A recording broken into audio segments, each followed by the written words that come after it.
রাজু ভাস্কর্য থেকে শাহবাগ পর্যন্ত রাস্তা জুড়ে জুলাই বিপ্লব।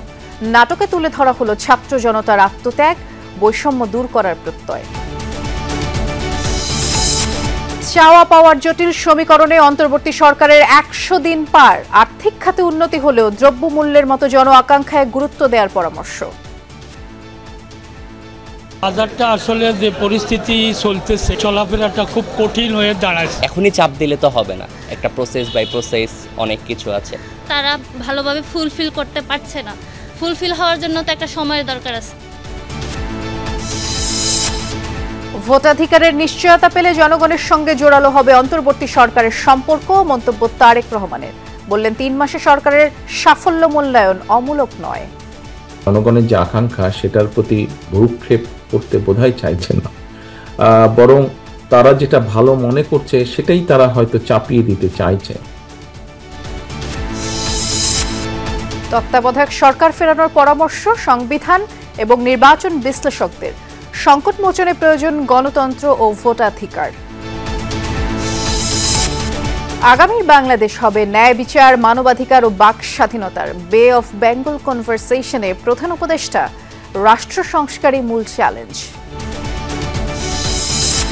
পল্লবীতে 2 সন্তানকে হত্যার পর বাবার আত্মহত্যার চেষ্টা। মুক্তিপণের জন্য অপহরণ করা হয়েছিল আজিমপুরের শিশুটিকে।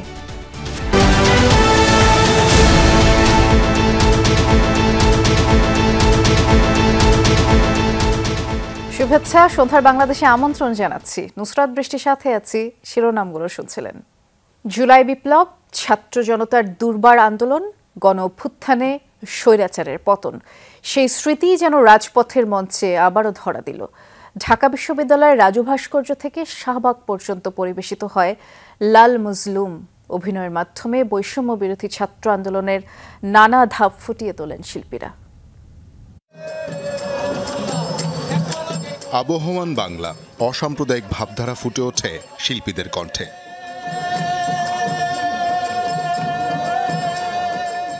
হঠাৎই হামলা, লণ্ডভণ্ড গানের আসর। শুরু হয় প্রতিবাদ, ছাত্র জনতা নামে রাজপথে। স্লোগানে স্লোগানে মুখর মিছিল। জনতার কণ্ঠ থামিয়ে দিতে আবারও ক্ষমতাসীনদের হামলা। ছিল রাষ্ট্রীয় পেশি শক্তির ব্যবহার। হতাহতে বিক্ষুব্ধ আন্দোলনকারীরা।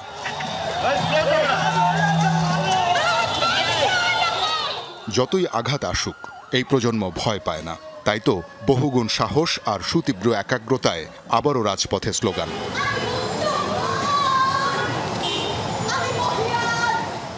এবার সাথী হয় যুগে যুগে অধিকার আদায়ে প্রাণ দেয়া নূর হোসেন, আবু সাইদ, মুগ্ধরা।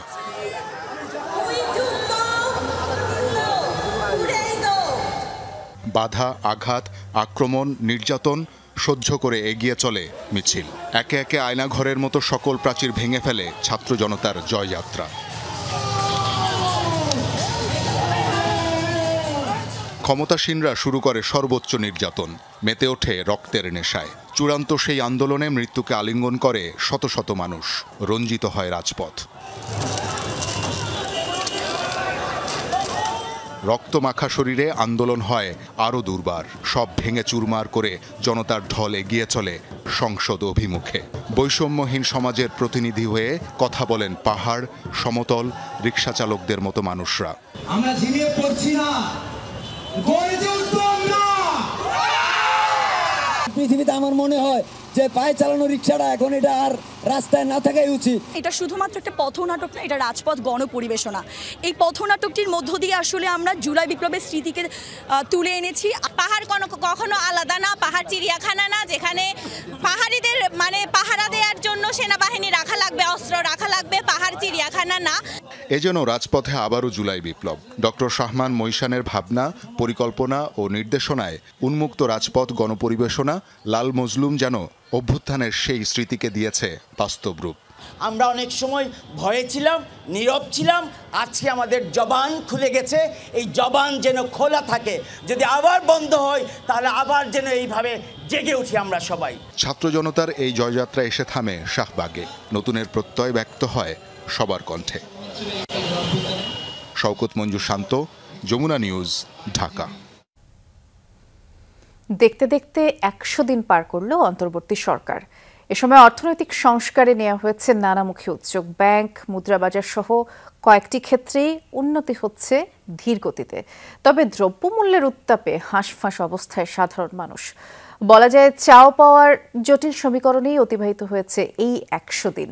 বিশ্লেষকরা বলছেন ভবিষ্যতে অর্থনৈতিক উন্নতির দিকেই গুরুত্ব দিতে জন আকাঙ্ক্ষা হবে।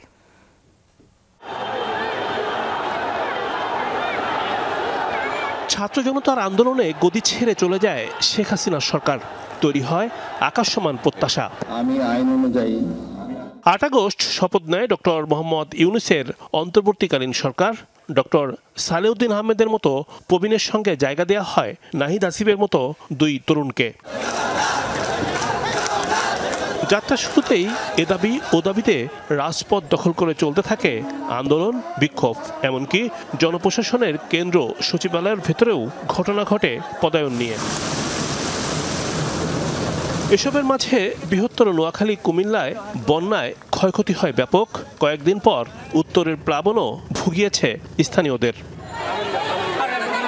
থেমে থেমে পোশাক খাতে অস্থিরতা, রাস্তা অবরোধ সংবাদ হয়েছে ঘন ঘন। দফায় দফায় মালিক শ্রমিকের সঙ্গে বৈঠক করতে হয় সরকারকে। অন্তর্বর্তী সরকারের এই 100 দিনে সাধারণের কাছে সবচেয়ে অস্বস্তির জায়গা দ্রব্যমূল্য। সরকার বদল, বন্যা, রাস্তাঘাটের সমস্যার কথা যতই বলা হোক তাতে সন্তোষজনক মানছেন তারা।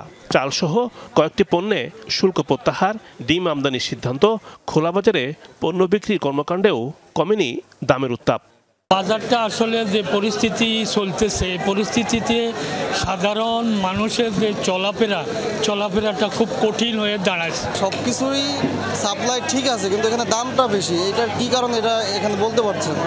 মূল্যস্ফীতি কমাতে কঠোর মুদ্রানীতি মেনে চলছে কেন্দ্রীয় ব্যাংক। বেড়েছে প্রবাসী আয়, ডলারের দামও অনেকটা স্থিতিশীল। তবুও প্রত্যাশার বিপরীতে পণ্যমূল্য।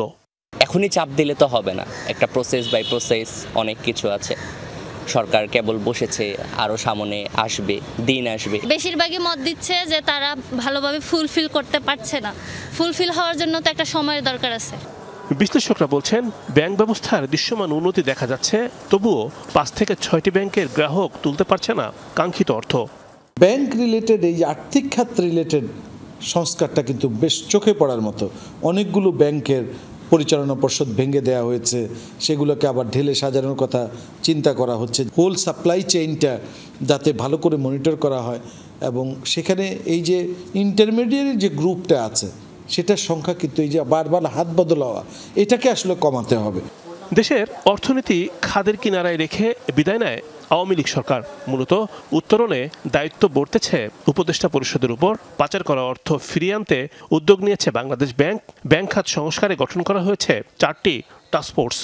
করাপশন করে আইনের বাইরে যেতে পারবে না, এরকম একটা বার্তা যদি দেওয়া যায়, করাপশন কমলে আবার ইলিগেল মানি যখন কমবে, আপনি দেখবেন হয়তো মুদ্রা পাচার কমে যাবে।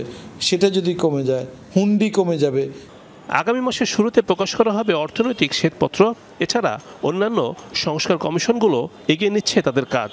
মোমেন্টাম, সেই মোমেন্টামটা যাতে থাকে দেশকে পরিবর্তন করার। রিমন রহমান, যমুনা নিউজ, ঢাকা। আর্থিক খাতে শৃঙ্খলা ফিরলেও মূল্যস্ফীতি নিয়ন্ত্রণে না আসায় হতাশ অনেকেই। নিত্যপণ্যের দাম কমাতে উদ্যোগ নেওয়া হলেও দরকার সময়, মনে করছেন অর্থ উপদেষ্টা। সকালে ফিনান্সিয়াল এবং ইকোনমিক রিফর্ম শীর্ষক সংলাপে তিনি বলেছেন, ভবিষ্যতে দেশ থেকে আর টাকা পাচার করা যাবে না। আর্থিক এবং বিদ্যুৎ জ্বালানি খাত শেষ করে দিয়েছে পতিত সরকারের মদতপুষ্টরা।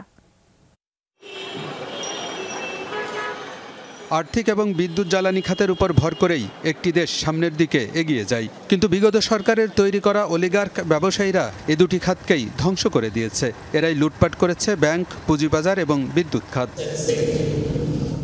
আর্থিক খাত সংস্কার নিয়ে একটি বেসরকারি বিশ্ববিদ্যালয়ে আয়োজিত সংলাপে বক্তারা বলেন, আর্থিক খাত ধ্বংসে সবচেয়ে বড় ভূমিকা রেখেছে কেন্দ্রীয় ব্যাংক। মাসোয়ারা দিয়ে এখানে লোক বসিয়ে লুটপাট করেছে প্রভাবশালীরা। যারা ফাইন্যান্সিয়াল সেক্টর খেয়েছে তারাই কিন্তু এনার্জি সেক্টরে আছে, তারাই কিন্তু ব্যাংক লুট করেছে, তারাই কিন্তু ফাইন্যান্সিয়াল আপনার ক্যাপিটাল মার্কেট লুট করছে, তারাই কিন্তু ইলিসিট ফাইন্যান্সিয়াল ফ্লো, তারাই কিন্তু মেগা প্রজেক্টের contractor. They are all same group of people over দেয়ার।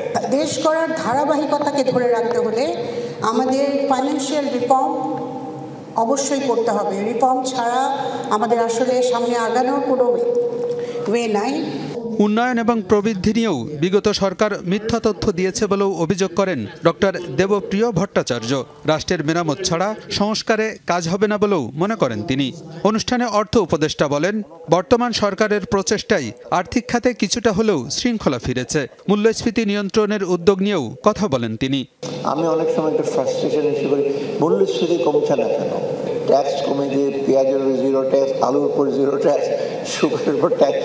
মূল্যস্ফীতির অনেকগুলো ফ্যাক্টর আছে, শুধু ডিমান্ড সাইড মনিটারি পলিসির বাড়িয়ে পড়বো সেটা না, সাপ্লাই সেক্টর। অর্থ উপদেষ্টা বলেন, গেল 1.5 দশকে সরকারি প্রতিষ্ঠানগুলো ধ্বংস করে ফেলা হয়েছে। এসবের সংস্কার বেশ কঠিন।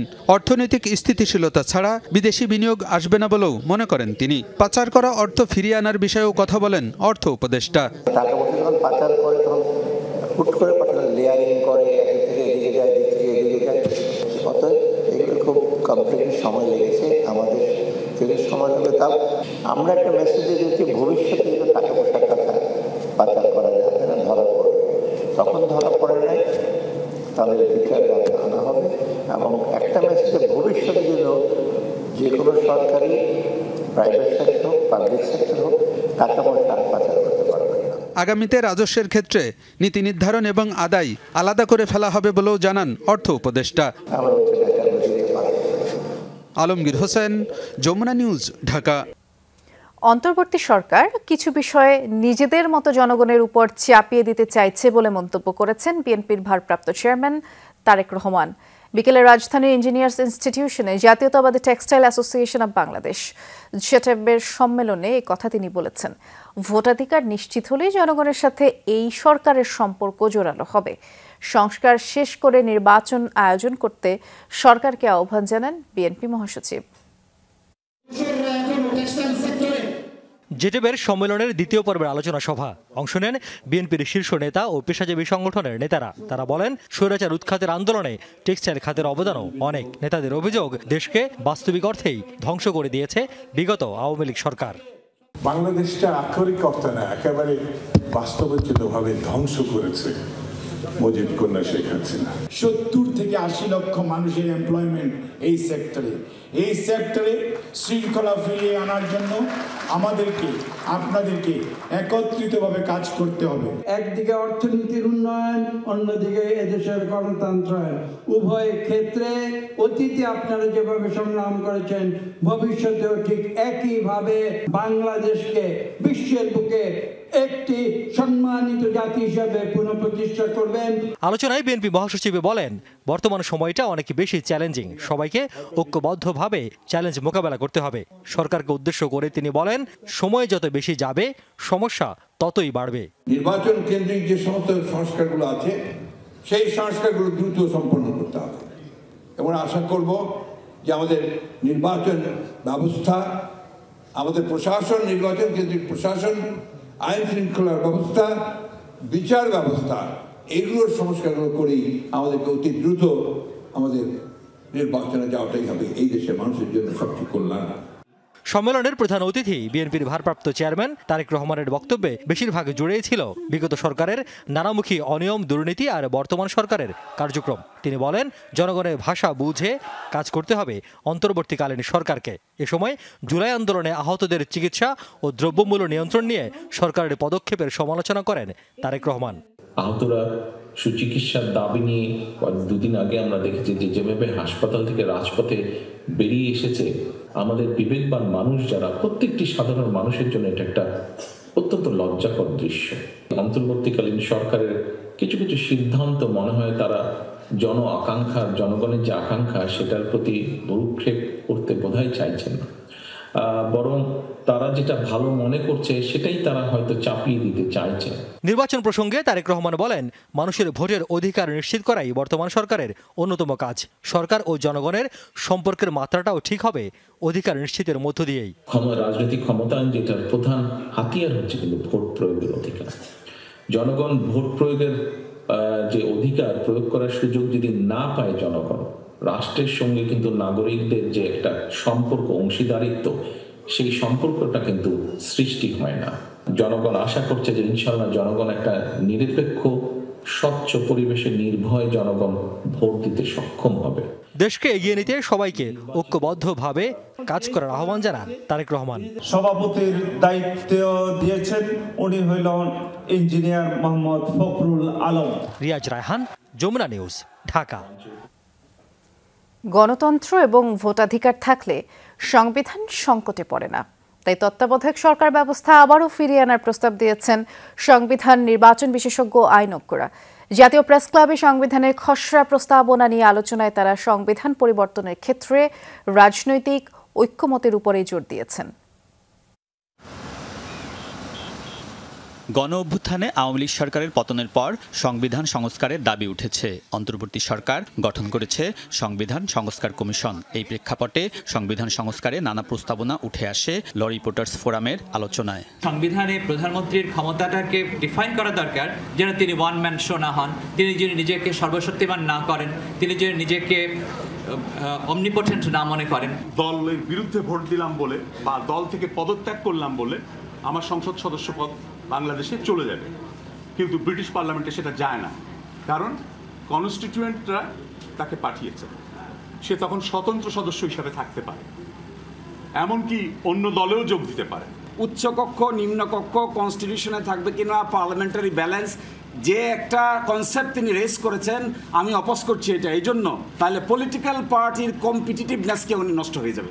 ধর্মনিরপেক্ষতা সেটা থাকা উচিত, সেটা আমরা পুনরুদ্দীক্ষণ করি আর সংস্কার করি, যাই করি, কিন্তু কিছু জিনিস যেমনটি ভাষাগত বহুমাত্রিকতা, জাতিগত বহুমাত্রিকতা, সেটা ৭২-এর সংবিধানে যথাযথভাবে আসেনি। যারা সংখ্যালঘু, শুধু ধর্মীয় সংখ্যালঘু না, যারা ভিন্ন মতের, যারা বিভিন্ন গোষ্ঠীর, তাদের অধিকারও তো রক্ষা করতে হয়, সেটার জন্যই কিন্তু সংবিধান। আলোচনায় নির্বাচন সংস্কার কমিশনের প্রধান ডক্টর বদিউল আলম মজুমদার আওয়ামী লীগ কিভাবে সংবিধান কলুষিত করেছে এর উদাহরণ তুলে ধরেন। পঞ্চদশ সংশোধনীটা একটা ভয়ানক সংশোধনী, এটার মাধ্যমে আমাদের সংসদকে চরমভাবে কলুষিত করা হয়েছে। যে পঞ্চদশ সংশোধনীর মাধ্যমে সংবিধানের 1/3 পরিবর্তন করা হয়েছে, এটা সম্পূর্ণ অসাংবিধানিক এবং একই সাথে ওই এক সংসদ আরেক সংসদের হাত পা বেঁধে দেওয়া কোনোভাবেই গ্রহণযোগ্য নয়। অ্যাটর্নি জেনারেল বলেন, গণতন্ত্র ও ভোটাধিকার ঠিক থাকলেই সমুন্নত থাকে সংবিধান। যদি গণতন্ত্র ঠিক থাকে, ভোটাধিকার যদি ঠিক রাখা যায়, অন্য সব সমস্যার সমাধান হবে। I do agree with him. আপনারা এই সংবিধানের মাধ্যমে, সংস্কারের মাধ্যমে একটা জায়গা আপনারা নিশ্চিত করেন, 5 বছর পর পর জনগণ তার স্বাধীন সার্বভৌম ক্ষমতা যাতে প্রয়োগ করতে পারে। 50th অ্যামেন্ডমেন্ট পুরোপুরি বাদ দিতে হবে, আর 13th অ্যামেন্ডমেন্ট যেটা হচ্ছিল আমাদের কেয়ারটেকার গভর্নমেন্ট, ওটা রেস্টোর করতে হবে। এই ব্যাপারে ম্যাটার ইজ সাব জুডিস, আমরা এখন কোনো কথা বলবো না, কিন্তু এটা বলতে পারি যে যদি কেয়ারটেকার গভর্নমেন্ট আসে, ওটারও কিছু মডিফিকেশন লাগবে, যে আমরা কোনো প্রেসিডেন্টকে ওইখানে head of the caretaker government দেখতে চাই না। সংবিধান বিশেষজ্ঞ ও আইনজ্ঞরা বলেন, সংসদ ছাড়া সংবিধান সংশোধনের সুযোগ নেই। এক্ষেত্রে রাজনৈতিক ঐক্যমতের উপর জোর দিয়েছেন তারা। Political settlement between the parties. Alamgir Swapan, Jamuna news, Dhaka. Awami লীগের কর্তৃত্ববাদ প্রতিষ্ঠায় বিচার বিভাগ অনুঘটক হিসেবে কাজ করেছিল বলে মন্তব্য করেছেন টিআইবির নির্বাহী পরিচালক ডক্টর ইফতেখারুজ্জামান। সকালে টিআইবির আয়োজনে সুপ্রিম কোর্ট রিপোর্টার্স ফোরামের সদস্যদের এক কর্মশালায় তিনি কথা বলেছেন। টিআইবির নির্বাহী পরিচালক আরও বলেছেন, রাজনৈতিক সংস্কৃতির পরিবর্তন না হলে বিচার বিভাগ এবং গণমাধ্যম সংস্কার করেও সুফল মিলবে না। অনুসন্ধানী সাংবাদিকতা শীর্ষক কর্মশালায় তিনি আরও বলেছেন, ক্ষমতার অপব্যবহার, বিচারহীনতা, বিচার বিভাগ, গণমাধ্যম এবং রাষ্ট্রীয় সব প্রতিষ্ঠানকে ব্যবহার করেই কর্তৃত্ববাদ প্রতিষ্ঠা করা হয়। পরে কর্মশালায় অংশ নেয় সুপ্রিম কোর্ট রিপোর্টার্স ফোরামের সদস্যদের হাতে সার্টিফিকেট তুলে দেন টিআইবির নির্বাহী পরিচালক। সেই প্রেক্ষিতে এই জন্য হয়েছিল বিচার বিভাগ এবং গণমাধ্যম, যাদেরকে নিয়ে আমরা আজকে সামান্য একটু প্রয়াস আমাদের, সেগুলো কিন্তু অত্যন্ত ন্যাক্কারজনকভাবে যে অকার্যকর করে, যেটাকে ডিসফাংশনাল করে দেওয়া হয়েছিল এবং এমনভাবে করা হয়েছিল যে একদিক থেকে সেগুলোর যে প্রত্যাশিত ভূমিকা, সেই ভূমিকা পালনের ক্ষেত্রে অন্তরায় সৃষ্টি করা হয়েছে। দলমত নির্বিশেষে ঐক্যবদ্ধ হয়ে কাজ করলে ইতিহাসের গতিপথ বদলে দেওয়া সম্ভব বলে মন্তব্য করেছেন প্রধান উপদেষ্টা ডক্টর মোহাম্মদ ইউনূস। আজ রাজধানীর একটি হোটেলে বে অফ বেঙ্গল কনভারসেশনের উদ্বোধনী অনুষ্ঠানে এমন মন্তব্য তিনি করেছেন। অন্তর্বর্তী সরকারকে সহযোগিতার আহ্বান জানিয়েছেন প্রধান উপদেষ্টা। বলেছেন, ভবিষ্যৎ প্রজন্মের জন্য সদ্য স্বাধীন বাংলাদেশ হবে মানবাধিকার ও ন্যায় বিচারের প্রতীক। বেসরকারি সংস্থা সেন্টার ফর গভর্নেন্স স্টাডিজ আয়োজিত আন্তর্জাতিক ভূ রাজনৈতিক সম্মেলন বাংলাদেশ অ্যাজ আ নেশন উদ্বোধনী বক্তব্যে বিশ্বের বিভিন্ন দেশ থেকে আগত অতিথিদের নতুন বাংলাদেশে স্বাগত জানান doctor Mohammad Yunus. I welcome our international guest to a freshly emerged country, calling herself New Bangladesh. নোবেলজয়ী ডক্টর মোহাম্মদ ইউনূস বলেন, 100 দিন আগে সদ্য জন্ম নেওয়া নতুন এই বাংলাদেশ গড়ার জন্য 1,500-এরও বেশি ছাত্র, শ্রমিক ও সাধারণ মানুষ জীবন দিয়েছেন। Nearly 20,000 were wounded. To this international gathering, let us pay respect to all those who sacrificed their lives, those who lost their limbs, eyes, and many physical capacities for the rest of their life, and those who are struggling with their lives right now in hospitals and care centers. অন্তর্বর্তী সরকারকে সহযোগিতার আহ্বান জানিয়ে তিনি বলেন, ভবিষ্যৎ প্রজন্মের জন্য সদ্য স্বাধীন বাংলাদেশ হবে সকলের জন্য মানবাধিকার ও ন্যায় বিচারের প্রতীক। As we debate and share our thoughts in this gathering over the next few days, I encourage you to think how to build a new world, as our youth have set us on a path to create new Bangladesh. প্রধান উপদেষ্টা আরও বলেন, মানুষের কল্যাণে ইতিহাস বদলাতে হলে ঐক্যবদ্ধ হওয়ার কোনো বিকল্প নেই। To face forces far bigger than ourselves, but we also know that when we come together, when we work as one, we have the power to change the course of history, like we have done in Bangladesh 100 days back. Nothing is impossible for human beings. I repeat, nothing is impossible for human beings, if only we pursue it hard enough. সম্মেলনে 80-টিরও বেশি দেশের 200 জনেরও বেশি আলোচক, 300 জন প্রতিনিধি সহ 8 শতাধিক গণ্যমান্য ব্যক্তি অংশ নিয়েছেন। Please don't forget to visit the spontaneous street art of Dhaka. This is your opportunity 100 days after the revolution. These street arts document the emotions and bravery of the revolution. Take someone with you when you go to the streets who can translate the deep emotions of the youth expressed in Bangla. Abdullah Tuhin, Jamuna news, Dhaka. নির্বাচন ব্যবস্থার সংস্কার কমিশনের 21টি সভা করা হয়েছে আইন ও বিধিমালা পর্যালোচনা, আর সেসবের নিরিখেই প্রস্তাবনা দেয়া হবে বলে জানিয়েছেন নির্বাচন ব্যবস্থার সংস্কার কমিশনের প্রধান ডক্টর বদিউল আলম মজুমদার। সবার মতামতের ভিত্তিতে, সবার সুপারিশের ভিত্তিতে আমরা যেন একটা সুচিন্তিত আমরা একটা সুপারিশ পালা তৈরি করতে পারি, তৈরি করে আমরা আমাদের সরকারের কাছে আমরা পেশ করব। তার ভিত্তিতে তারা সংলাপ করবে, আলাপ আলোচনা করবে রাজনৈতিক দলের সাথে, এবং এর থেকে একটা রোডম্যাপ দাঁড়াবে আমরা যতটুকু শুনেছি, এবং একটা নির্বাচনী দিনক্ষণ নির্ধারিত হবে। নিহতদের পরিবার এবং আহতদের চিকিৎসা ও পুনর্বাসন নিশ্চিত করা না গেলে 24-এর আকাঙ্ক্ষা অর্জিত হবে না বলে মন্তব্য করেছেন জুলাই স্মৃতি ফাউন্ডেশনের সাধারণ সম্পাদক সার্জিস আলম। রংপুরে গণ অভ্যুত্থানে হতাহতদের পরিবারগুলোকে আর্থিক সহায়তা প্রদানের সময় এমনটা তিনি বলেছেন। এই কার্যক্রমে উপস্থিত ছিলেন সমাজ কল্যাণ এবং মৎস্য প্রাণী সম্পদ উপদেষ্টারাও। জানিয়েছেন, অভ্যুত্থানে আত্মত্যাগকারীদের সব ধরনের সহযোগিতার উদ্যোগ নিয়েছে সরকার।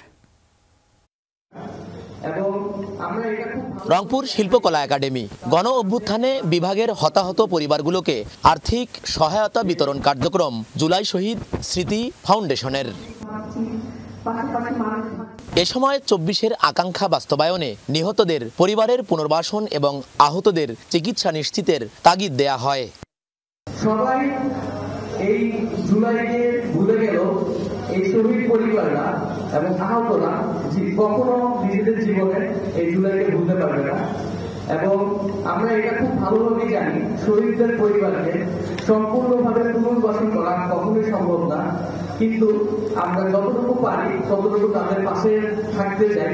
আমার শহীদ ভাইদের পরিবারের জন্য, আমার আহত ভাই বোনদের জন্য আর্থিক সহযোগিতা হোক, দীর্ঘমেয়াদী পুনর্বাসন হোক, নির্দিষ্ট সম্মানের ব্যবস্থা করা হোক, পরিবার থেকে অন্তত একজনের যোগ্যতা অনুযায়ী চাকুরির ব্যবস্থা করা হোক। যে দাবিগুলো আমাদের কাছে আসবে প্রত্যেকটি যৌক্তিক দাবি বাস্তবায়নের জন্য জুলাই শহীদ স্মৃতি ফাউন্ডেশন তার সর্বোচ্চটুকু দিয়ে কাজ করে যাবে। আয়োজনে উপস্থিত ছিলেন সমাজ কল্যাণ উপদেষ্টাও। জানান, আত্মত্যাগকারীদের সব ধরনের সহযোগিতায় বদ্ধপরিকর অন্তর্বর্তী সরকার। শারীরিকভাবে পুনর্বাসন নয়, একেবারে কর্মজীবী জীবনে নিয়ে আসতে হবে এবং সেটার জন্য আমাদের খুব কি বলবো আমি সুচিন্তিতভাবে নানান জায়গায় নানানভাবে তাদেরকে যেন আমরা কাজের ভিতরে নিয়ে আসতে পারি, সেই কাজটিও আমরা শুরু করেছি। এছাড়াও মৎস্য ও প্রাণী সম্পদ উপদেষ্টা বলেন, মুক্তিযুদ্ধের আবেগকে ব্যবহার করে এতদিন উপেক্ষা করা হয়েছে জনগণের সকল দাবি দেওয়া। প্রত্যাশা 24-এর অভ্যুত্থানের পর প্রতিফলন হবে জন আকাঙ্ক্ষার। তাদেরকে দরকার হলে বিদেশ পাঠানো হবে, যাদের চিকিৎসা দেশে করা সম্ভব না, এবং তাদেরকে পুনর্বাসনের জন্য যেভাবে তাদেরকে প্রশিক্ষণ দিতে হয় বা সহযোগিতা করতে হয় সেটা আমরা করব। অনুষ্ঠান শেষে রংপুর বিভাগের হতাহতদের পরিবারের কাছে সহায়তার চেক হস্তান্তর করা হয়। Sarkar Majharul Mannan, Jamuna News, Rangpur. Bangladesh Olympic Association BO এর নতুন সভাপতি হিসেবে প্রথম সভা করেছেন সেনাপ্রধান জেনারেল ওয়াকারুজ্জামান। সকালে রাজধানীর পুরানা পল্টনে এই সভা অনুষ্ঠিত হয়। সভায় সদ্য সাফ চ্যাম্পিয়ন হওয়া নারী দলকে 1 কোটি টাকা পুরস্কার প্রদানের সিদ্ধান্তও নেওয়া হয়েছে। সভা শেষে BO এর সহসভাপতি এবং মিডিয়া কমিটির চেয়ারম্যান শেখ বশির আহমেদ মামুন বলেছেন, সাফ চ্যাম্পিয়ন নারী দলকে বাংলাদেশ অলিম্পিক অ্যাসোসিয়েশন ও সেনাবাহিনীর পক্ষ থেকে যৌথভাবে সংবর্ধনা দেওয়া হবে। আর অনুষ্ঠান আয়োজন করা হবে পর্যটন নগরী কক্সবাজারে।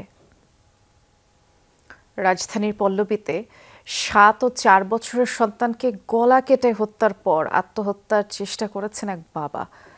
সকালে পল্লবীর বাইগারটেক এলাকায় ঘটনা ঘটে। পারিবারিক কলহ ও আর্থিক অভাবের জেরে এমন নির্মম ঘটনা বলে ধারণা পুলিশের।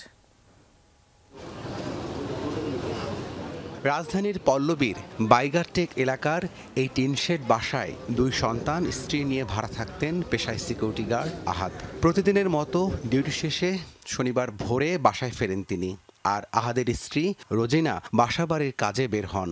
এরপর ঘটে নির্মম ঘটনা। রুহান ও মুসা নামে তার 2 শিশু সন্তানকে ধারালো অস্ত্র দিয়ে গলা কেটে হত্যার পর নিজেও ছুরি চালান গলায়। ঘটনার সময় পাশের রুমে ছিলেন নিহত 2 শিশুর অসুস্থ নানা। তিনি জানালেন, মেয়ে জামাই পাশের রুমে সন্তানদের নিয়েছিলেন। গোঙানির শব্দ পেয়ে দরজায় ধাক্কা দিয়ে খাটের উপর 3 জনকে রক্তাক্ত অবস্থায় দেখতে পান তিনি। এরপর চিৎকার করলে আশপাশের লোকজন এবং পুলিশ এসে তাদের উদ্ধার করে হাসপাতালে পাঠায়। দেখলাম এমনি তার গলা চুরি লাগায় বসাইতেছে। এইবার আমি গিয়া শিক্ষা ঢুকালে কোনো হয়েছে। স্ত্রী রোজিনা জানালেন, সংসারের খরচ দিতেন না আহাদ, এ নিয়ে তাদের মধ্যে মনোমালিন্য চলছিল। ঝগড়া এরকম কিছু না, মনে করেন যে ও সংসারের প্রতি কিনু এসছিল না, ঘর ভাড়া দিত না, আমগুলা খাওয়ান কস্তা কিনু কিছু দিত না। পুলিশের প্রাথমিক ধারণা, পারিবারিক কলহের জেরে 2 সন্তানকে হত্যার পর নিজে আত্মহত্যার চেষ্টা করে থাকতে পারেন আহাদ। আজকে 7টার সময় সে বাসায় এসেছে। তার ওয়াইফ রুজিনা আক্তার তার বাসার দরজা খুলে দিয়েছে। সে ভিতরে প্রবেশ করেছে। প্রবেশ করার পর তার বাচ্চাদের নিয়ে সে ওই 2টা রুম, এক রুমে সে তার বাচ্চাদের নিয়ে অবস্থান করতেছিল এবং বাচ্চাদেরকে তিনি অনেক ভালোবাসতেন বলে আমরা জানতে পারি, আদর করতেন। বাচ্চাদের আজকে চিপস, মজো এগুলি কিনে দিয়েছে এবং তার সামনে তারা খেয়েছে। মাস 2 আগে এই বাসা ভাড়া নেন আহাদ ও রোজিনা দম্পতি। প্রতিবেশীরাও তাই তাদের বিষয়ে তেমন কিছুই জানেন না। রাব্বি সিদ্দিকী, যমুনা নিউজ, ঢাকা। 24 ঘন্টার মধ্যে উদ্ধার হলো আজিমপুর থেকে অপহৃত শিশু জাইফা। শিশুটির মা ফারজানা আক্তারের ধারণা, যাদের সাবলেট ভাড়া দিয়েছিলেন তারা এই ঘটনার সাথে জড়িত। আর এই ঘটনায় ফাতেমা আক্তার শাপলা এবং তার স্বামীকেও আটক করেছে র্যাব। কর্মকর্তারা জানিয়েছেন, ডাকাতির পাশাপাশি মুক্তিপণ আদায়ে শিশুটিকে অপহরণ করা হয়। শুক্রবার সকাল 8:58 রাজধানীর আজিমপুরে ভুক্তভোগী ফারজানা আক্তারের বাসার সামনে অবস্থান নেয় অপহরণকারীরা। 2 মিনিট পর তাদেরকে নিজের ভাই এবং গ্রাম থেকে চাল এনেছে বলে ঘরে ঢুকিয়ে নেয় অপহরণকারী চক্রের সদস্য ফাতেমা আক্তার শাপলা। এরপর শুরুতে ফারজানার কোল থেকে বাচ্চা ছিনিয়ে নিয়ে হাত পা বেঁধে ফেলে অভিযুক্তরা। সিসিটিভি ফুটেজে দেখা যায় এর 22 মিনিট পর একটি বাক্সে ডাকাতি করা জিনিসপত্র ও ফারজানার 8 মাসের শিশু জাইফাকে নিয়ে চলে যাচ্ছে অপহরণকারীরা। জানা যায়, বাচ্চা অপহরণের সাথে নগদ টাকা ও স্বর্ণালংকার ডাকাতি করেছে অপরাধীরা।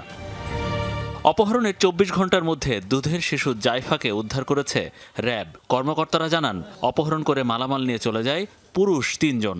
আর ফাতেমা আক্তার শাপলা মোহাম্মদপুরের নবীনগর হাউজিং এলাকায় তার স্বামীকে নিয়ে ওঠেন। সেখান থেকে তাদের গ্রেফতার করে বাচ্চাকে উদ্ধার করা হয়, তবে মালামাল উদ্ধার করা যায়নি। সুমন, রায়হান এবং হাসান, এই সুমন এবং রায়হান মূলত বাসার ভিতরে প্রবেশ করেন। এই অপহরণকারী চক্রের সদস্যরা এই ভিকটিমের মাকে বিভিন্নভাবে আটকে ফেলেন, তাকে হাত পা বেঁধে ফেলেন এবং মুখের ভিতরে কাপড় দিয়ে তার মুখটাও বেঁধে ফেলেন এবং তাকে এক ধরনের স্প্রে করেন তার নাকে এবং বাচ্চাটাকেও একটা স্প্রে করে অচেতন করে ফেলেন এবং পরবর্তীতে সে বাচ্চাটাকে নিয়ে তারা চলে আসেন। বাসা থেকে প্রায় 1,70,000 টাকা, 6 থেকে 7 ভরি স্বর্ণ এবং বেশ কিছু দামি ঘড়ি সেখান থেকে নিয়ে যাওয়া হয়। আসামিদের স্বীকারোক্তি নিয়ে র্যাব জানিয়েছে, ডাকাতি ও বাচ্চা অপহরণের পরিকল্পনা 2 সপ্তাহ আগের। ভুক্তভোগী সরকারি কর্মচারী ফারজানার কাছে সরকারি কর্মচারী ও ছাত্রী পরিচয় দিয়ে তার বাসায় সাবলেট নেন ফাতেমা আক্তার শাপলা। বাসায় ওঠার পরদিনই ঘটান এই ঘটনা। ডাকাতি করেই ক্ষান্ত থাকেনি তারা।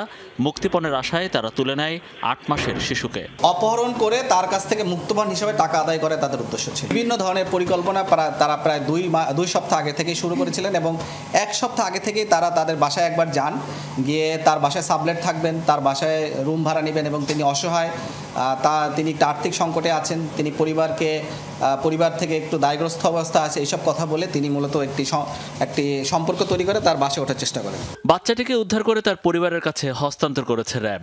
ঘটনায় পলাতক আরও 3 জনকে গ্রেফতারের প্রক্রিয়া চলছে বলে জানিয়েছেন কর্মকর্তারা। মনিরুল ইসলাম, যমুনা নিউজ, ঢাকা। বগুড়ায় মাকে হত্যার পর ছেলের রিমান্ডের বিষয়ে আইনশৃঙ্খলা বাহিনীর কোনো গাফিলতি থাকলে উপযুক্ত ব্যক্তির বিরুদ্ধে ব্যবস্থা নেওয়া হবে বলে জানিয়েছেন র্যাবের আইন ও গণমাধ্যম শাখার পরিচালক লেফটেন্যান্ট কর্নেল মুনিম ফেরদৌস। দুপুরে প্রেস ব্রিফিংয়ে তিনি জানিয়েছেন, এই ঘটনায় তদন্ত করা হবে। র্যাবের কারো গাফিলতি থাকলে জবাবদিহিতার আওতায় আনা হবে। এদিকে 3 দিনের রিমান্ড শেষ হয়েছে সাদের। আইনগত প্রক্রিয়া শেষে তাকে ছাড়া হবে বলে পুলিশ জানিয়েছে। সালমা হত্যার ঘটনায় বাড়ির ভাড়াটিয়া নারী সহ 3 জনকে এরই মধ্যে গ্রেফতার করেছে পুলিশ এবং তাদের মধ্যে স্বীকারোক্তিমূলক জবানবন্দি দিয়েছে মুসলিম নামের একজন। আর বাকি 2 জন মাবিয়া ও সুমন 2 দিন করে রিমান্ডে আছে। এর আগে গেল মঙ্গলবার নিজ বাসার ডিপ ফ্রিজে গৃহবধূ সালমার মরদেহ পাওয়া যায়। বগুড়ার দুপচাচিয়া যে বিষয়টি, সেখানে মূলত এই ছেলের দেওয়া জবানবন্দি অনুযায়ী কিন্তু আমরা কাজ করেছি এবং তার স্পষ্ট জবানবন্দি ভিডিও ফুটেজ সহ আমাদের কাছে আছে। তিনি যখন কথা বলছিলেন এবং তিনি যখন এই জবানবন্দি দিচ্ছিলেন আমাদের কাছে, তার পাশের রুমে তার আত্মীয় স্বজন। আমাদের র্যাবের কোনো সদস্যের জন্য যদি কোনো ধরনের অভিযোগ বা কোনো ধরনের গাফিলতি পাওয়া যায়, আমরা অবশ্যই তার ব্যবস্থা নিব এবং আমরা তদন্ত সাপেক্ষে সে ধরনের ব্যবস্থা নেব। আমাদের কাছে যদি অভিযোগ আসে আমরা অবশ্যই এটাকে খতিয়ে দেখব।